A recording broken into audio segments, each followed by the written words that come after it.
She's a woman of immense wealth, elegant and alluring.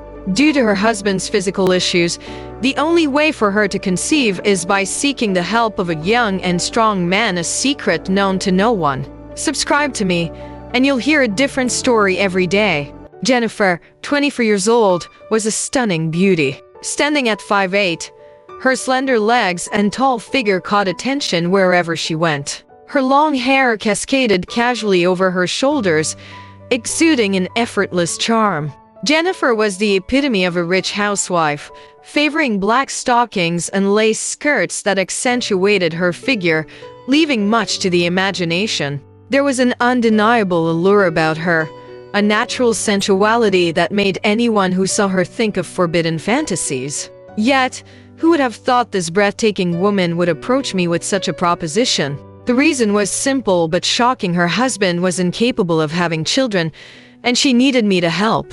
My name is David. Fresh out of college, I had barely graduated when my father suddenly fell seriously ill. The medical bills were steep, totaling an astronomical amount for a family like mine. With my father bedridden, our home was enveloped in despair, and I was struggling to find work. Just when things seemed hopeless, a distant relative approached me with an offer that was difficult to even speak aloud. He knew of a wealthy couple where the husband was, let's say, unable, and his wife needed a healthy man to help her conceive. The payment was $20,000, with only a few stipulations.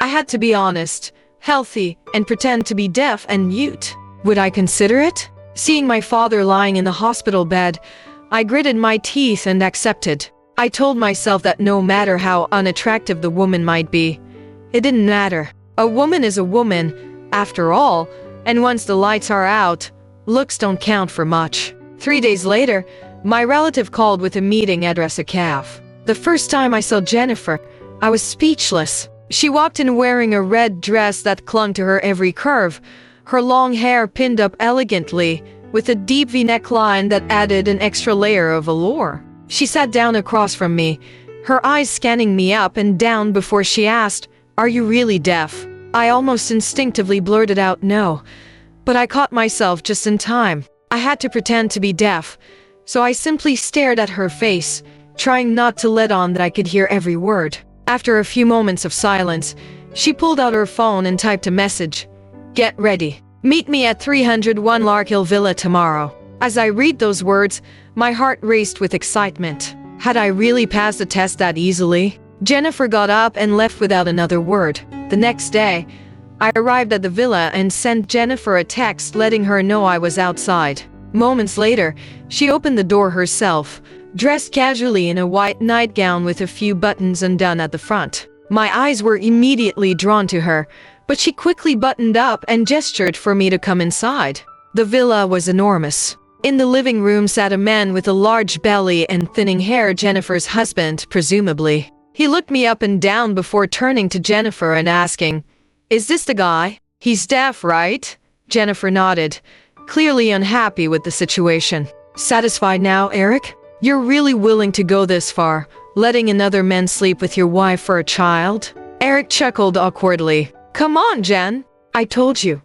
I can't help my condition. We'll make it work, and I'll make it up to you. I'll be out of the house for a month, so you two take care of business. I expect results when I return." With that, Eric left us alone. Jennifer led me upstairs to a guest room and typed a message on her phone.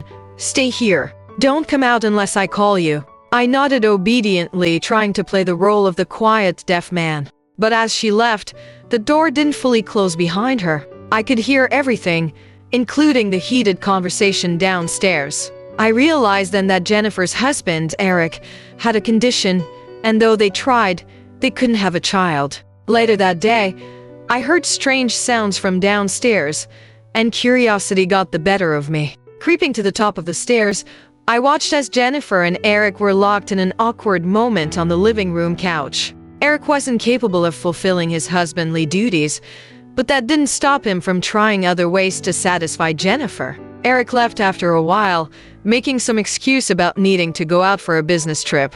Jennifer sat on the couch for a few minutes, staring blankly at the door he'd exited through. I could see a range of emotions crossing her face.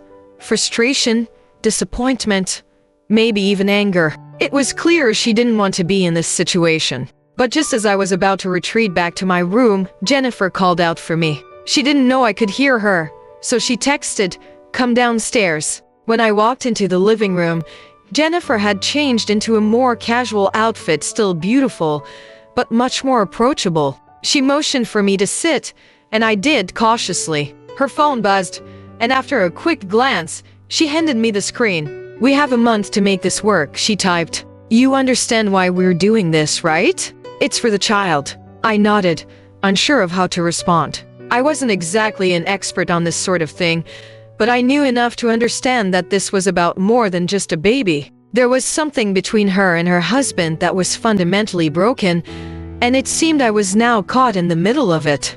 Jennifer stared at me for a moment, then stood up and walked towards the stairs. She gestured for me to follow her. My heart raced as I followed her up to the bedroom. The tension was thick in the air, but Jennifer's face remained impassive. She was playing a role, and I was the actor brought in to fill the part. Once inside the room, she shut the door softly and turned toward me. Without a word, she began to unbutton her blouse. I stood there frozen. This was real, it was happening. I didn't know what to feel: excitement, guilt, fear.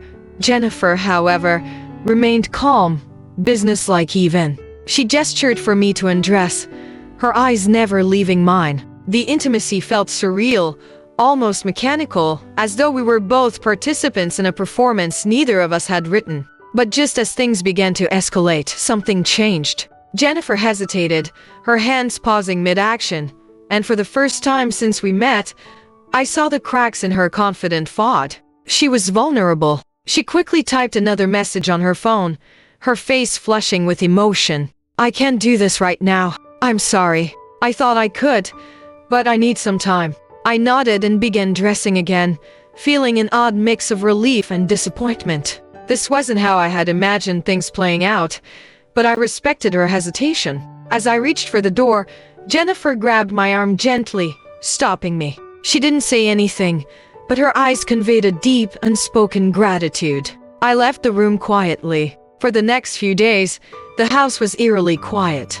Jennifer mostly kept to herself, and I spent my time in the guest room or downstairs, doing odd jobs around the house. She would come out occasionally, making sure I had food or asking if I needed anything, but we both avoided discussing the inevitable. It wasn't until a week later, late in the evening, that Jennifer approached me again.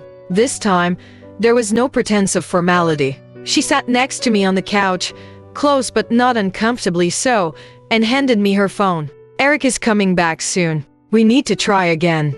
I looked at her, waiting for more. There was a sadness in her eyes that hadn't been there before. She wasn't just doing this out of obligation, there was something deeper now, something that weighed heavily on her. She leaned in slightly, her fingers grazing my hand. I could feel the warmth of her skin, the light tremble in her touch. For a moment, we just sat there in silence, the room filled with the unspoken tension between us. And then, without warning, she kissed me. Her lips were soft, hesitant at first, but then they became more insistent, as if she was testing her own resolve. My mind raced. This was no longer just an arrangement or a deal. There was something real, something undeniable happening between us. But before I could fully process it, she pulled away, her breath shallow, her eyes searching mine for something: approval, understanding, or perhaps even forgiveness. I wasn't sure, and honestly, neither was she. Her fingers lingered on my cheek for a moment before she stood up, straightening her clothes as if trying to regain control of the situation. Upstairs, she typed on her phone, and I followed her again, this time with a new intensity between us. Once in the bedroom, the atmosphere had completely changed from the last time we were here. The hesitation was gone. Jennifer moved with purpose, though still quietly, as if she was trying to avoid acknowledging the enormity of what we were about to do. I stood there as she sat on the edge of the bed, her face half hidden by her hair. For the first time since this whole thing began, I felt a pull towards her that was more than just the situation we were in.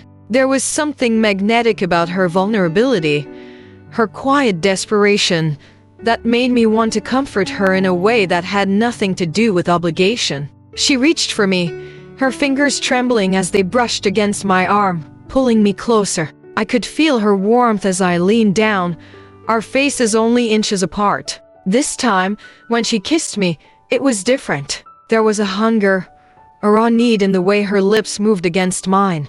The intensity between us grew as her hands moved to my shirt, pulling it off with a surprising force. I did the same, my hands moving to her blouse, unbuttoning it slowly, savoring the closeness that now felt inevitable. There was no awkwardness, no hesitation anymore, just an unspoken understanding of what we both needed. The rest of the night was a blur of tangled sheets and whispered breaths. Our bodies moved together in a way that felt natural, like we were meant to fit this way all along. It wasn't just about the deal anymore, or the baby, or even Eric. This was about us, in that moment, finally letting go of all the constraints and just being together. Afterward, we lay in silence, our breathing slowly returning to normal. Jennifer's head rested against my chest, her hair fanned out over the pillow. I ran my fingers through it absent-mindedly, lost in thought. What had we just done? What did this mean for us? For her, she looked up at me, her eyes soft and vulnerable, and for a brief moment, I thought she was going to say something, but she didn't. Instead, she just gave a small, tired smile and nestled closer, as if trying to find comfort in the quiet after the storm. The next morning, things were different. Not in a dramatic way, but there was an undeniable shift between us. Jennifer didn't say much, but her actions spoke volumes. She cooked breakfast for us, a simple meal, but it felt like more than just food. It was as if she was trying to communicate something, a thank you, or perhaps a silent acknowledgement of what had happened the night before. Eric returned 2 days later, his usual smugness in tow, clearly unaware of the growing connection between Jennifer and me. He greeted me with the same casual indifference, as though I were just a necessary part of the equation and not a threat to the carefully curated world he had built with Jennifer. But I could see it in her eyes. She was different now. What we had done had changed her, and in turn, it had changed me. Every time she looked at me, there was something unspoken between us, something that even Eric couldn't touch. As he sat down to talk with Jennifer about their plans and the next steps, I lingered in the background, unsure of what my role was now. But I knew one thing for certain: what had happened between us wasn't over. Not by a long shot. Jennifer's hand still trembled slightly, but it was clear she had made up her mind. Her eyes, though clouded with uncertainty, now held a deeper resolve. As we stood in the quiet room, the reality of what we were doing began to settle in. But this time, there was no turning back. We spent the next few nights together, a quiet yet intense connection forming between us. Each night felt like a chapter in an unspoken story, one filled with stolen moments and hidden glances that neither of us acknowledged out loud. Jennifer had stopped using her phone to communicate. Instead, we found ourselves speaking through touch, through the small, tender actions that replaced the need for words. I knew that our time was limited, though. Eric's return loomed over us like a shadow, and neither of us dared to talk about what would happen once he came back. Jennifer didn't seem to want to acknowledge it either. Instead, she poured herself into these nights, as if trying to hold on to something fleeting, something that would soon slip away. One evening, after another intense moment between us, Jennifer lay quietly beside me, her breathing calm and rhythmic. She hadn't fallen asleep yet. I could tell from the way her fingers occasionally traced small circles on my arm. I turned to look at her, the dim light from the hallway casting soft shadows across her face. "I don't know how this ends," I said softly, not expecting a response. Jennifer paused, her hand stilling on my arm. She looked at me for a long moment, her eyes searching for something, maybe reassurance, maybe understanding. But then she simply shook her head, a small, sad smile on her lips. We both knew the answer, even if neither of us could say it out loud. This wasn't meant to last. It couldn't. The next morning, I woke up alone in the bed. Jennifer was downstairs, already dressed and acting as though the last few nights hadn't happened. I followed her downstairs, unsure of what to expect. But the air between us felt different, now strained, like the weight of our secret had finally become too much to bear. Eric came home earlier than planned. His unexpected arrival was like a bucket of cold water, dousing whatever fragile connection Jennifer and I had built over the last week. He greeted us with his usual smugness, completely oblivious to the tension between his wife and me. "I hope things have been productive," he said, his eyes darting between us. Jennifer didn't meet his gaze. Instead, she busied herself with cleaning up, her movements quick and mechanical. I could feel the pressure building. Eric had no idea what had transpired in his absence, and yet the truth lingered in every unspoken word, every glance exchanged. That evening, as Eric talked about their future plans, Jennifer and I barely acknowledged each other. The reality of what we had done hung in the air like a ghost, and for the first time, I wondered if she regretted it. Maybe it had all been a mistake. But later that night, after Eric had gone to bed, Jennifer came to me again. This time, there was no hesitation, no words. She simply kissed me softly, desperately, her hands gripping my shoulders as though she was trying to hold on to something she knew she couldn't keep. Jennifer's kiss was softer this time, almost sad, as if she knew this might be the last. There was a desperation in her touch, a quiet plea for things to somehow be different. But we both knew that wasn't possible. Eric was back, and reality had intruded on the fragile world we had built in his absence. For a moment, we stayed like that, clinging to each other in the dark, as though time itself might forget to move forward. But eventually, Jennifer pulled away, her fingers lingering on my skin for just a moment longer before she stepped back. "I can't do this anymore," she whispered, her voice barely audible in the stillness of the night. I nodded, though my heart felt heavy. I had known this was coming. It was always coming. But that didn't make it any easier. The next day, things felt different. Eric moved around the house with a renewed sense of purpose, oblivious to the emotional storm that raged beneath the surface. He was focused on the future, on the family he believed he and Jennifer would soon have. But Jennifer and I both knew that wasn't the truth. I watched her from across the room, her face carefully composed, but I could see the cracks forming in her mask. She was a woman trapped in a life she no longer wanted, caught between duty and desire. And I didn't know how to help her. I wasn't sure if I even could. That night, Eric asked me to join him for a drink. It was the first time he had made such a gesture since I arrived, and the irony of it wasn't lost on me. As we sat across from each other, Eric raised his glass in a mock toast, his grin wide and confident. "To a new beginning," he said, oblivious to the way the words stung. I forced a smile, raising my glass in return, but I couldn't bring myself to drink. The guilt was suffocating. Jennifer and I had crossed a line, and now I was sitting here, pretending everything was fine, pretending I hadn't betrayed this man in the most personal way possible. Later, when I returned to my room, I found a note on my pillow. It was from Jennifer. Her handwriting was shaky, hurried, but the message was clear. "We need to talk. Meet me in the garden." I slipped out of the house quietly, my heart racing. Jennifer was waiting for me by the rose bushes, her arms wrapped around herself against the evening chill. She didn't say anything at first, just stood there, staring at the ground as though searching for the right words. "I've made a decision," she finally said, her voice quiet but steady. "I'm leaving Eric." The words hit me like a punch to the gut. I hadn't expected that, not so soon. But when I looked into her eyes, I saw the truth. She was serious. This wasn't just some fleeting thought she had made up her mind. "I can't keep pretending," she continued, her voice growing stronger. "I don't love him.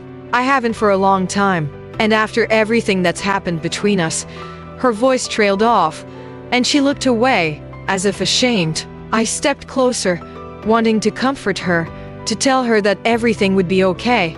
But the truth was, I didn't know that. I didn't know what would happen next. This wasn't a fairy tale with a happy ending. This was real life, messy and complicated. "What about Eric?" I asked quietly, knowing the answer but needing to hear it from her. Jennifer shook her head, her expression hardening. "I'll talk to him. It won't be easy, but I have to do this. I can't live a lie anymore." For a moment, We stood there in silence, the weight of the situation pressing down on us. I wanted to tell her that I would be there for her, that we could figure it out together, but I wasn't sure if that was what she wanted. Jennifer reached out, her fingers brushing mine. "Thank you," she whispered, her voice barely audible, "for everything." And then she was gone, disappearing back into the house, leaving me alone in the garden with my thoughts. The next morning, I left the house quietly, slipping away before Eric or Jennifer woke up. I didn't leave a note. I didn't say goodbye. There was nothing more to say. Jennifer would have to face Eric on her own, and I couldn't be there for that. As I walked away from the villa, the sun rising slowly in the distance, I felt a strange sense of closure. What had happened between Jennifer and me was over, but it would stay with me forever.